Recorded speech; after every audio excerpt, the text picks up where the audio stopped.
मित्रों, हमारे धर्म में मृत्यु के बाद शव को अकेला क्यों नहीं छोड़ा जाता,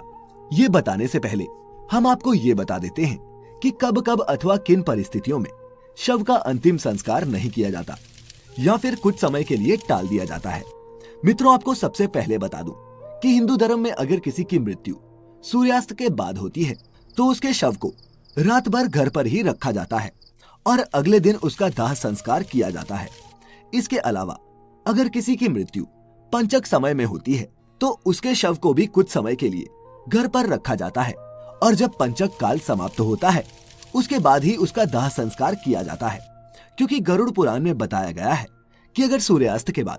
अथवा पंचक समय में किसी मृत शरीर का दाह संस्कार किया जाए तो उसे मोक्ष की प्राप्ति नहीं होती।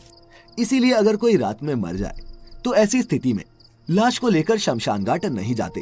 और लाश को घर पर ही रखा जाता है। सुबह होने का इंतजार किया जाता है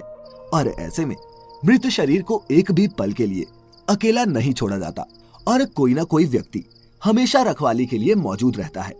मृत शरीर को अकेला नहीं छोड़ने का सबसे बड़ा कारण है कि अगर शव को अकेला छोड़ दिया जाए तो हो सकता है कि कुत्ते बिल्ली जैसे जानवर उसे नोच खाएं और गरुड़ पुराण की माने तो ऐसे में मृत आत्मा को भी यमलोक के मार्ग में ऐसी ही यातनाएं सहनी पड़ती हैं। साथ ही ऐसा भी माना जाता है कि अगर शव को अकेला छोड़ दिया जाए तो उससे गंध आने लगती है। ऐसे में ये जरूरी हो जाता है कि वहाँ कोई न कोई व्यक्ति बैठा रहे और धूप या अगरबत्ती शव के चारों तरफ जलाता रहे ताकि शव से आने वाली दुर्गंध चारों ओर न फैले। गरुड़ पुराण के अनुसार भगवान विष्णु गरुड़ जी के पूछने पर कहते हैं, हे पक्षीराज, इन सब के अलावा अगर किसी की मृत्यु हो जाती है और उसकी कोई भी संतान नहीं है, ऐसे समय पर भी शव को घर पर रखा जा सकता है जब तक कि उसका पुत्र या फिर पुत्री न आ जाए, क्योंकि जब खुद की संतान मृत शरीर को मुखाग्नि नहीं देती तो उसका उद्धार नहीं हो पाता, अर्थात वह कई वर्षों तक इसी मृत्यु लोक में भटकता रहता है। इसके बाद विष्णु जी बताते हैं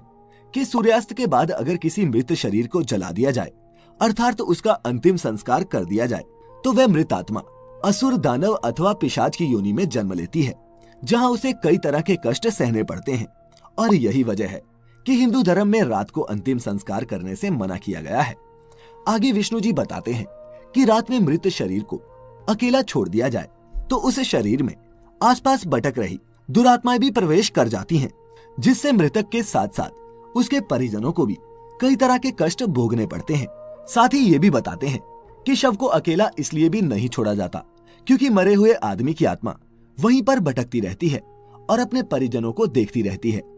कहा जाता है कि इंसान की मौत के बाद शरीर आत्मा से खाली हो जाता है और इसी वजह से उस मृत शरीर में कोई बुरी आत्मा का साया अपना अधिकार जमा सकता है। और यही वजह है दोस्तों कि रात में शव को अकेले नहीं छोड़ा जाता और कोई ना कोई इसकी रखवाली करता रहता है। मित्रों, आप इसके बारे में क्या सोचते हैं, नीचे कमेंट्स में हमें जरूर बताएं। साथ ही अगर आपको गरुड़ पुराण की ये बातें पसंद आई हो तो इसे ज्यादा से ज्यादा लाइक और शेयर करें। अगर आप हमारे चैनल पर नए हैं तो ऐसी ही और भी आध्यात्मिक और पौराणिक कथाओं और जानकारी के लिए हमारे चैनल को सब्सक्राइब कर लें और साथ ही में बेल आइकन भी दबा दें ताकि आपसे हमारी कोई भी वीडियो मिस ना होने पाए। फिलहाल आज की इस वीडियो में इतना ही।